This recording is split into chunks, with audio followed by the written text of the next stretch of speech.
This is the Ben Lister Chatbox podcast. Welcome to episode 16 here on YouTube. My interview today was with Mike Cullen from the Northeast. We chat a bit about the Northeast and his broadcast career so far. So here we go. Here's my interview with Mike Cullen here on YouTube, and I'll see you for the wrap up. Hello everyone. Welcome to another Chatterbox podcast here for episode 16. How are you doing today? Right, let's crack on. As you know, each week I have a guest to talk about their career or job. So let's crack on with this week's guest. It's broadcaster Mike Cullen. Hello, Mike. Welcome along. Hello, Ben. How are you? I'm fine, thank you. How are you, sir? I'm very, very well, thank you. Very well indeed. That's good. That's good. 5 questions about your broadcast and radio career today. If that's okay. Absolutely fine. Absolutely fine. That's good. You ready to rumble in the jungle? Yep. Let's go over the top and go for it. Question 1. Where did you start your broadcast career? I started my broadcast career in 1994. I worked for a community radio station called Network Radio. And my only job at the time was to edit interviews on the old reel-to-reel tape recorders.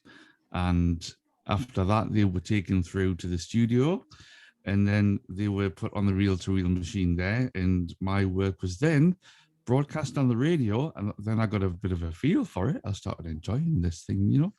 And then I started broadcasting as a presenter on radio in 1998 on another community radio station, believe it or not, called Gated Community Radio, which started in 1998 for a 28 RSL broadcast, which stands for Restricted Service License, which means you can only broadcast for like 28 days. And then we successfully overcome that and done it for another year in 1999.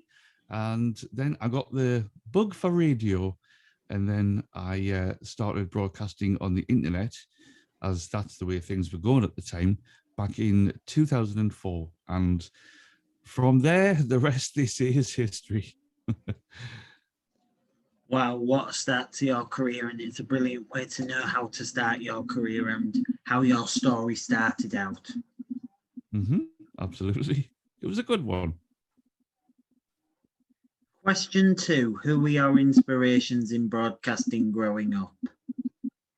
Pretty much all of the BBC Radio 1 DJs from the mid to late 80s.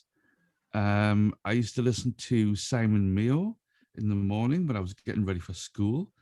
There was Jackie Brambles. I used to listen to Jackie Brambles quite a lot. The Chart Show on a Sunday, which was broadcast by Bruno Brooks.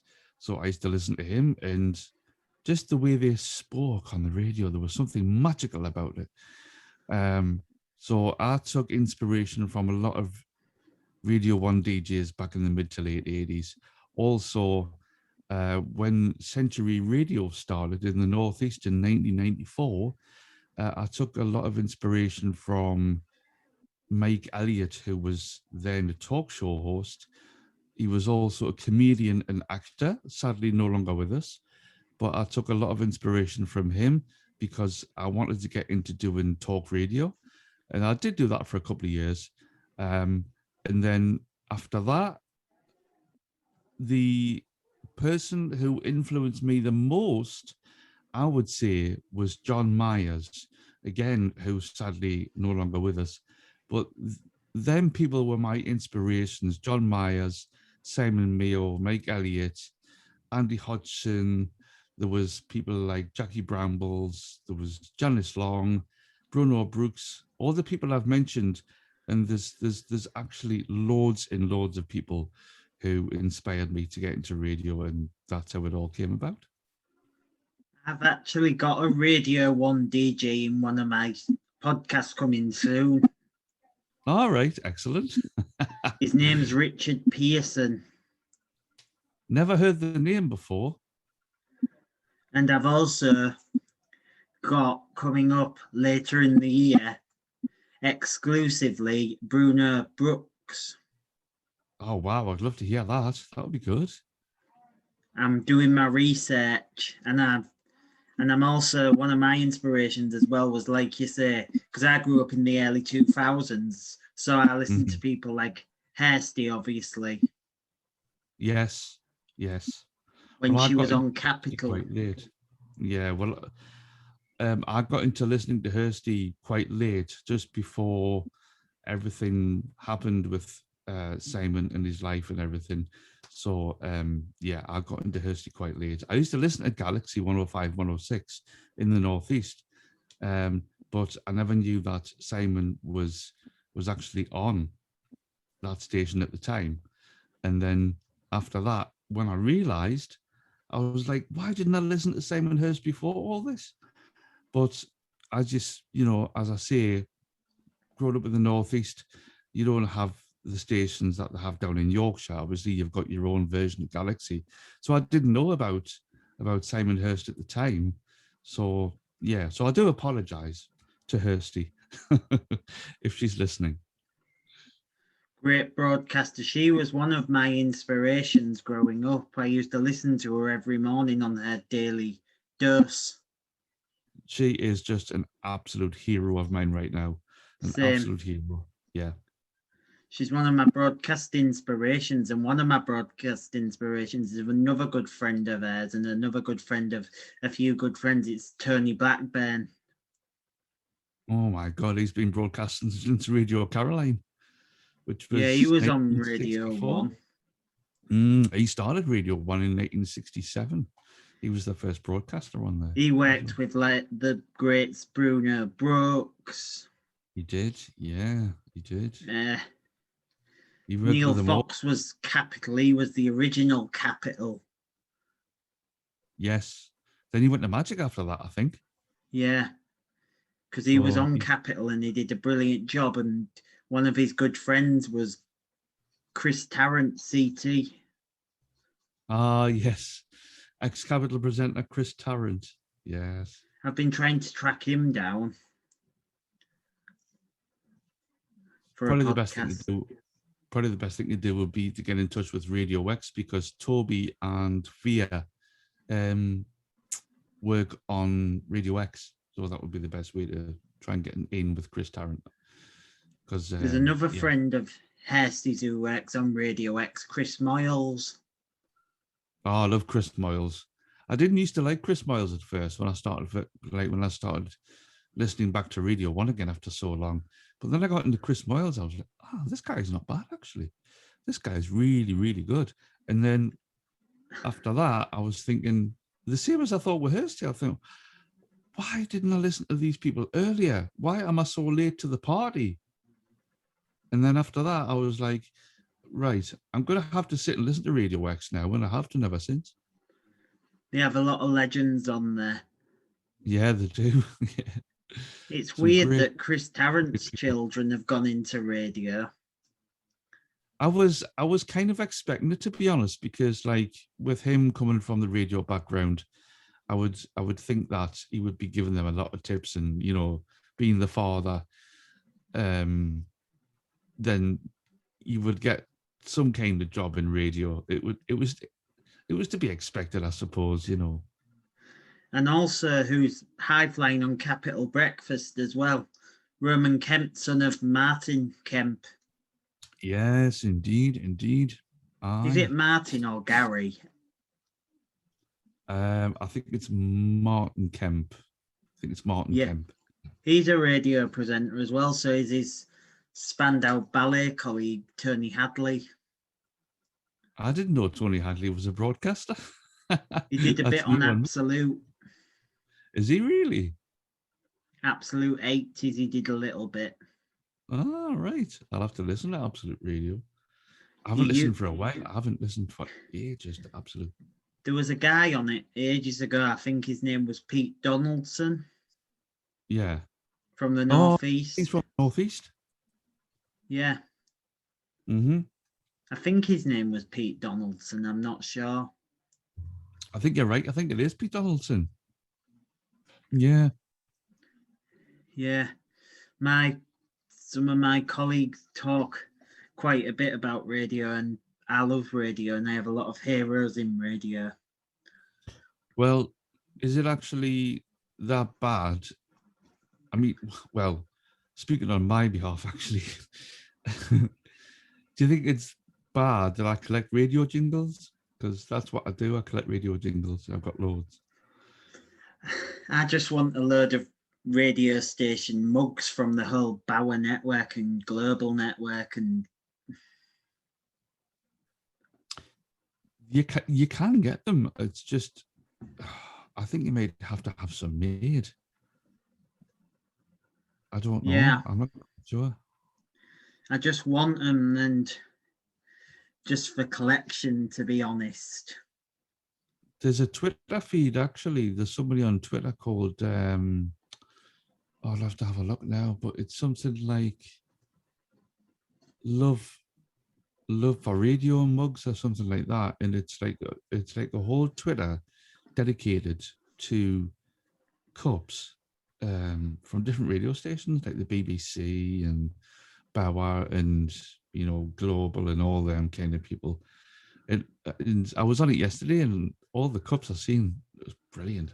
I was like, wow, I'm in heaven. Galaxy no longer exists. Galaxy? No, that ended years and years.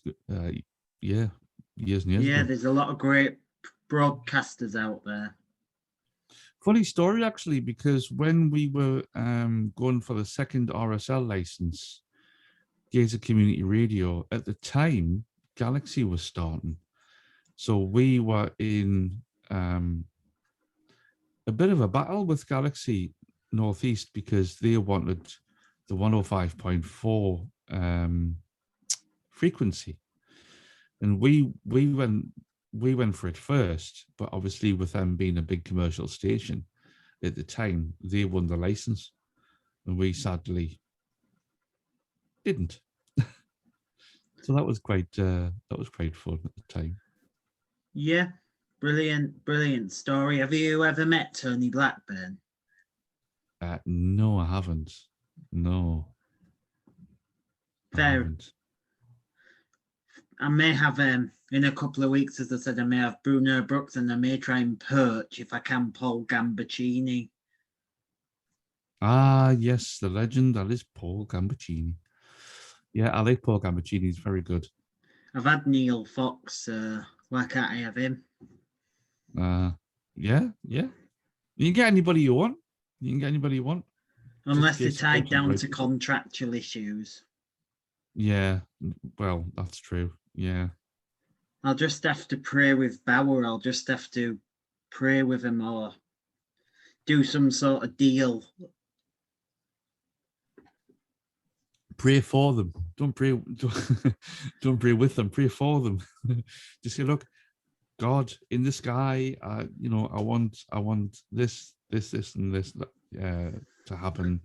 Can I have Tony Blackburn, please? And I'm sure it'll happen for you anyway. You know. Yeah, I'm already in, because Bruno Brooks is going to be my last in this current series in July. Mm-hmm. I've got a few more to sort out before I finish this series. Mm-hmm. Anyway. I'm sure you'll get them. Question 3. What is your favourite part about the job? Favourite part of the job? Playing the music you love and grew up with and sharing that with a listener. Yeah. One of my favourite parts about the job is just sitting in a radio studio. You might get this. Because what type of music do you play?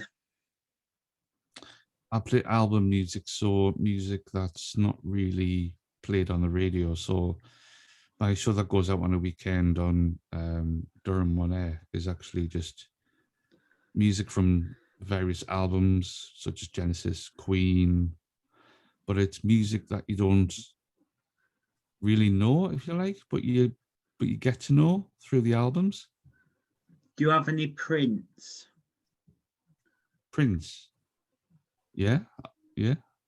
I've got Prince. Yeah. or Kylie? Kylie, I've got lots of Kylie, yeah. Yeah, funny story. I'm trying to, yeah, because she's my celebrity crush a little bit. Was she? Yeah, Mine was Sabrina when I was growing up. nice. Yeah, she's 53 now. Still looks Who's absolutely that? beautiful. Mm. Sabrina. Who's She was Italian singer. nice? Yeah. I preferred Kylie over Madonna, no offense. Well, Kylie still looks amazing. And I Yeah, mean, Madonna's getting on a bit now, isn't she? yeah, well, can be honest on this, don't worry. Because it's not Yeah. going out on the radio, so. Yeah. Question 4. How has COVID affected your life and line of work? It hasn't, to be quite honest with you, Ben. I've always worked from home, so attending the studio has never been anything I've done. Not since it happened. So I've always just worked from home since the whole COVID affected everybody else's life and mental health and everything like that. So I wouldn't say it's affected me per se. And because I got the facilities at home, being in the studio is just going out for no reason, really. So, if there was a choice between working in the studio or working from home, obviously I'd want to work in the studio, all being well. But preferably, I'd just rather just do it from home because I'm comfortable here. So it's not really Do you affected have all the me that much. soundproof stuff in the room you're in? No, it's just wallpaper. Fair. Yeah, but I've got a good microphone though. So Do you have a yeah, desk? yes, I got a desk. Yeah. Uh-huh. Nice. Mm-hmm. That's good. Yeah. Question 5. Last question on the list, Mike. What advice would you give to young aspiring broadcasters who are starting out? Listen to the radio as much as you can. Listen to the radio that's like your favorite stations. Get to know the people that are on there. Get to know them like they are part of the family. So get to know who's on and when. Get to know presumably if you're going for that type of format, if you're going for a hit radio type of format, or you're going for easy listening or talk shows or whatever, listen to the jocks on the radio, listen to how they start every link, listen to how they've got a start and a middle and an end.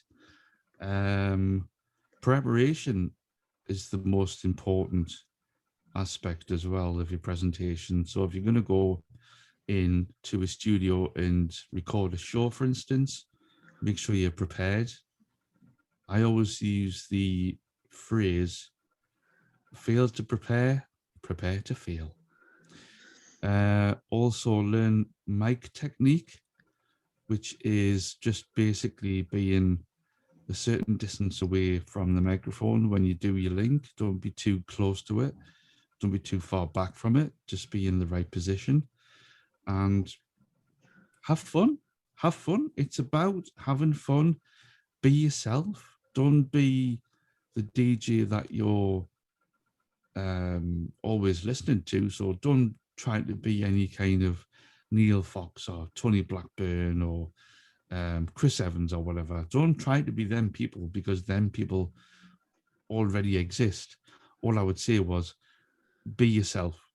That's all. Be yourself and use your personality to shine on the radio. So if you've got a cracking personality, doesn't matter what kind of personality you've got, actually, just as long as you can relate to the listener, and never ever. This is one thing that has been drummed into me. Never ever say listeners. Imagine one person listening to you. They're in bed, they're listening to the radio, they're listening to you. It's a relationship between you and somebody else. It's not a relationship between you and a group of people. It's you and somebody else, and just talk to them like you're talking to a friend in a pub. Be friendly, be relatable, but have fun. That's the most important thing, is have fun. That's all on that. Brilliant. What a brilliant answer. Thank you. That's it for today. Thank you very much for joining us, Mike. No problem. Anytime. Do join me again soon for another podcast, but for now, please give it up for special guest from the Northeast, Mike Cullen. Thanks very much. Thank you very much for listening, and that's a wrap. That was my interview with Mike Cullen. Hope you really enjoyed it. Hope it filled a gap in your hours. So yeah, I'm going to go in a minute and finish up. And yeah, as I always say, thank you very much for watching. Do join me again in a few days when I upload my next episode for podcast radio show with Radio Sheffield's Howard Pressman and Ian Collins in my BL & Friends podcast series, and Phil Ray. And I'll get all them uploaded for you on Wednesday evening for your pleasure and for your entertainment. So yeah, hope you enjoy the rest of your evening, and I'll see you very soon. BL out. And that's a wrap. Please like, subscribe and all that. And that's a wrap.